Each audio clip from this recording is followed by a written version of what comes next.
Iran ಆಂತರಿಕ ದಂಗೆಯಿಂದ ಬಳಲಿ ಬೆಂಡಾಗಿರುವಂತಹ ರಾಷ್ಟ್ರ. ನೊಂದ ನೂಡಲ್ಸ್ ರೀತಿ ಆಗಿದೆ. ಇರಾನ್ನಲ್ಲಿ ಹಿಂಸಾತ್ಮಕ ಪ್ರತಿಭಟನೆಗಳು ಮುಂದುವರೆದಿದೆ. ಯಾರೋ ಬೇರೆ ಹೊರಗಿನವರು ಬಂದು ಮಾಡ್ತಿರೋದಲ್ಲ ಇದನ್ನ. ಒಳಗಿನ ಜನಾನೇ ಖಮೇನಿ ವಿರುದ್ಧ ಸಿಡಿದೆದ್ದಿರೋದು. ಇನ್ನೊಂದು ಕಡೆಗೆ ಅಮೆರಿಕ ಪ್ರಜೆಗಳು ಇರಾನ್ ಅನ್ನು ತೊರಿತಾ ಇದ್ದಾರೆ.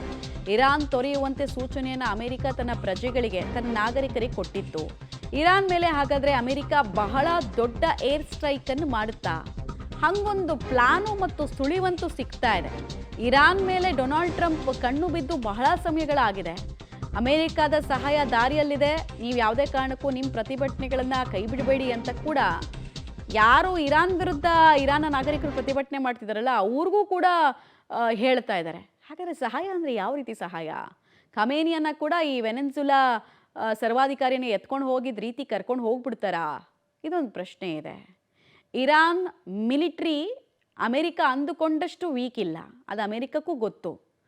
ಇರಾನ್ ಮಿಲಿಟ್ರಿ ತುಂಬ ಪವರ್ಫುಲ್ ಇದೆ. ಆಮೇಲೆ ಅವ್ರಿಗೆ ಸಹಾಯ ಬರ್ತಿರೋದು ಯಾರ್ಯಾರಿಂದ? ರಷ್ಯಾದಿಂದ ಬರ್ತಿದೆ, ಚೀನಾದಿಂದ ಬರ್ತಿದೆ. ಅವ್ರದ್ದೆಲ್ಲ ವೆಪನ್ಸ್ ಅಂತ ತುಂಬ ಚೆನ್ನಾಗಿ ಬಳಕೆ ಮಾಡ್ಕೊಳ್ತಾರೆ. ಹೇಳಿದಷ್ಟು ಸುಲಭ ಅಲ್ಲ, ಬಟ್ ಸ್ಟಿಲ್ ಏನೋ ಒಂದು ಬೆಳವಣಿಗೆ ಅಂತೂ ಆಗ್ತಾ ಇದೆ. ಇರಾನ್ ಮೂಲಭೂತವಾದ ಮುಲ್ಲಾಗಳ ಮಾತು ನಂಬಿ ಕೆಟ್ಟಂತಹ ರಾಷ್ಟ್ರ ಇರಾನ್. 1979 ತನಕ ಸಮೃದ್ಧಿಯ ಇರಾನನ್ನು ಇಡೀ ಜಗತ್ತು ನೋಡಿತ್ತು. ಆಮೇಲೆ ಮೂಲಭೂತವಾದಿತನ, ಎಕ್ಸ್ಟ್ರೀಮಿಸಮು, ಈಗ ಅವರು ಉಸಿರುಗಟ್ತಾ ಇದೆ. ಅದು ಮೂಲಭೂತವಾದಿತನ ಯಾವತ್ತೂ ಉಸಿರುಗಟ್ಸದೆ ಅನ್ನೋದಕ್ಕೆ ಉದಾಹರಣೆ ಅಂತ ಹೇಳಿದ್ರೆ ಇರಾನ್. ಇಂಪ್ರೂವೈಸ್ಡ್ ಅಫ್ಘಾನಿಸ್ತಾನ್ ಥರ ಸದ್ಯಕ್ಕೆ ಕಾಣಿಸ್ತಾ ಇದೆ.